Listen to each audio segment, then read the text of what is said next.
Hello विद्यार्थियों, स्वागत है आपका आज फिर से क्लास में। तो आज का हमारा टॉपिक रहेगा संपर्क में रखे दो पतले लेंसों की तुल्य फोकस दूरी का सूत्र। इसके लिए डायग्राम थोड़ा सा आप लोग बढ़िया बना लेना, जहाँ से बन पाया है। तो इस तरह का एक चित्र बनेगा।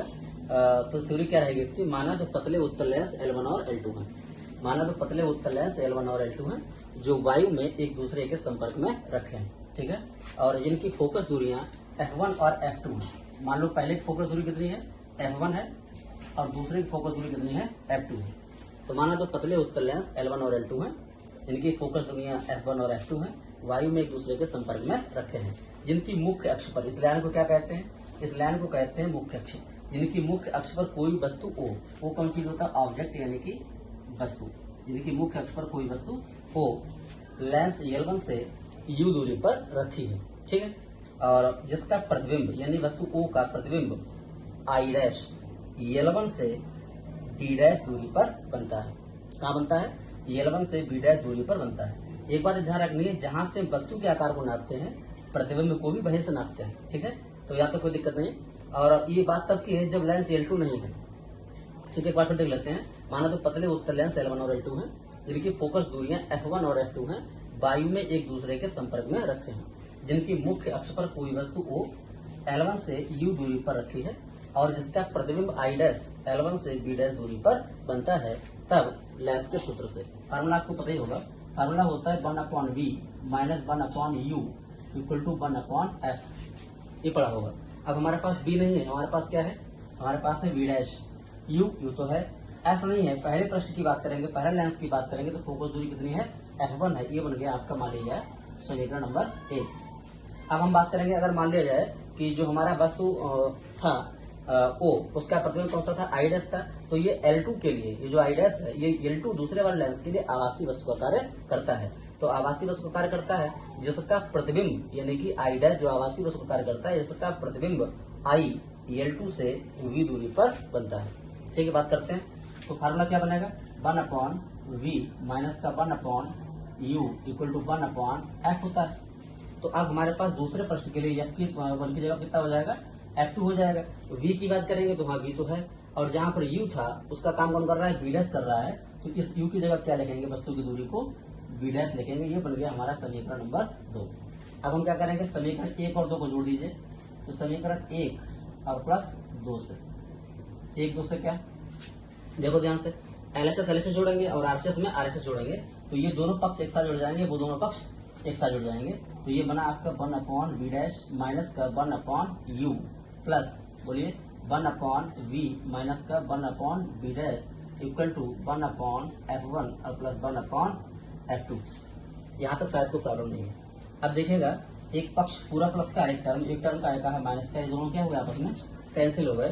प्लस वाला पहले लिखते हैं फिर माइनस लिखते हैं। तो ये आया आपका 1/V माइनस का 1/U इक्वल टू 1/F1 और प्लस 1/F2। यहाँ तक शायद कोई प्रॉब्लम नहीं है, ठीक है। अब हम इसको समीकरण सुविधा के लिए मान लेते हैं 3, ठीक है। अगर ऐसा किया जाए कि इन दोनों लेंसों को हटा दिया जाए, जिनकी फोकस दूरियां F1 और F2 हैं, इनको हटा करके एक ऐसा लेंस लगाया जाए जिसकी फोकस दूरी कैपिटल F इन दोनों की फोकस दूरी के बराबर हो, तब क्या होगा, इन दोनों हटा देंगे, एक बड़ी फोकस दूरी का लेंस F लगा देंगे। क्या आएगा फार्मूला, ये लिखना होगा आपको, ये जो बताइए ना आपको कि L1 L2 फोकस दूरी वाले, F1 F2 फोकस दूरी वाले लेंसों को हटा दिया जाए और इन दोनों की जगह पर एक ऐसे लेंस का प्रयोग किया जाए जिसकी फोकस दूरी कैपिटल F इन दोनों की फोकस दूरी के बराबर है। तब क्या आता है, इन दोनों को हटा दिया जाएगा। ये आएगा आपका 1/V माइनस का 1, तो उधर वाला पक्ष क्या हो जाएगा, अपने आप ही बराबर हो जाएगा। LHS इक्वल होता है, RHS इक्वल हो जाता है, ठीक है। तो क्या आएगा 1/F इक्वल टू 1/F1 और प्लस 1/F2।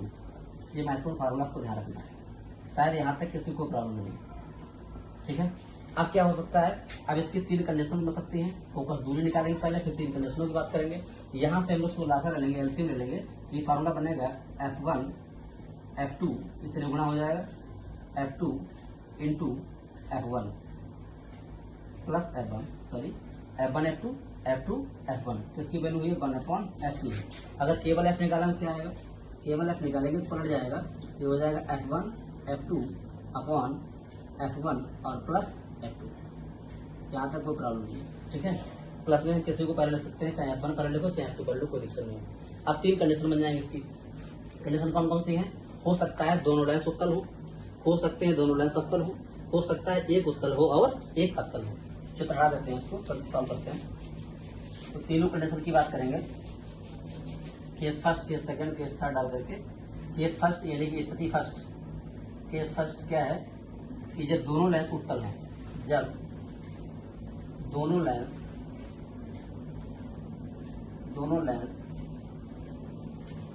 उत्तल है, जब दोनों लेंस उत्तल है तब क्या होगा, आप जानते होंगे उत्तल लेंस की फोकस दूरी क्या होती है, पॉजिटिव होती है। तो ये वाला फार्मूला काम करेगा, 1/f equal to 1/f1 plus 1/f2। Solve कर लीजिए इसको, कितना आया f1 f2, एलसीएम लेकर पहुंचा उधर f2 प्लस f1 1/f की वैल्यू है।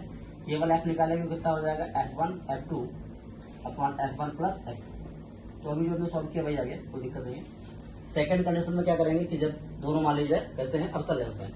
ये सेकंड की बात करेंगे, जब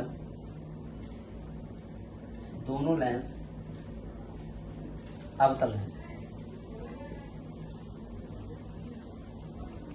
जब दोनों लेंस कैसे हैं, अवतल हैं।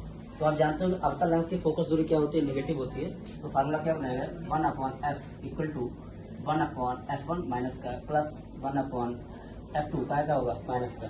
ये माइनस हम लोग क्या कर लेंगे, यहाँ से सस्ता हो जाएगा, थोड़ा कॉमन ले लेंगे। अंदर कितना बचेगा 1/f1 प्लस 1/f2, किसकी वैल्यू हुई है 1/f की। इसको हम इसी तरह सॉल्व करेंगे तो इस तरह का फार्मूला हमारा बन जाएगा, f इक्वल टू कितना था f1 f2 f1 plus f2 और माइनस बाहर था तो बाहर लगा दिया। यहाँ तक कोई प्रॉब्लम नहीं है, ठीक है। तीसरी कंडीशन में क्या होगा कि जब एक उत्तल हो जाएगा और एक कैसा हो जाएगा, अवतल हो जाएगा, ठीक है।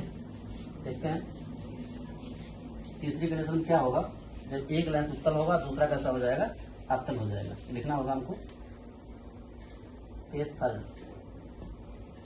जब एक लेंस मान लिया जाए कैसा है, उत्तल तथा दूसरा लेंस अवतल है, तब क्या होगा, तो उत्तल लेंस होगा वो कैसा होगा, पॉजिटिव होगा फोकस दूरी उसकी, और अवतल लेंस फोकस दूरी क्या हो जाएगी, नेगेटिव। फार्मूला क्या बनाएगा 1/f इक्वल टू 1/f1 और प्लस 1/f2 ने बताया, ध्यान रखना इसको। तो पहला का उत्तल है पॉजिटिव, दूसरा कैसा हो जाएगा नेगेटिव। तो फार्मूला बनेगा इस तरह से, f1 ये f1 आपका 1/f1 प्लस माइनस क्या हो जाएगा माइनस 1/f2, 1/f की वैल्यू है, इसका एलसीएम लेंगे, लासा लेंगे तो f1 f2, ये f2 इधर चला जाएगा, f1 इधर चला जाएगा, ठीक है। यहाँ तक कोई प्रॉब्लम नहीं, f1 होगा बेटा, ठीक है। 1/f केवल f निकालेंगे तो पलट जाएगा f1 f2 क्या होगा f2 माइनस का f1, ठीक है। यहाँ तक शायद कोई दिक्कत नहीं।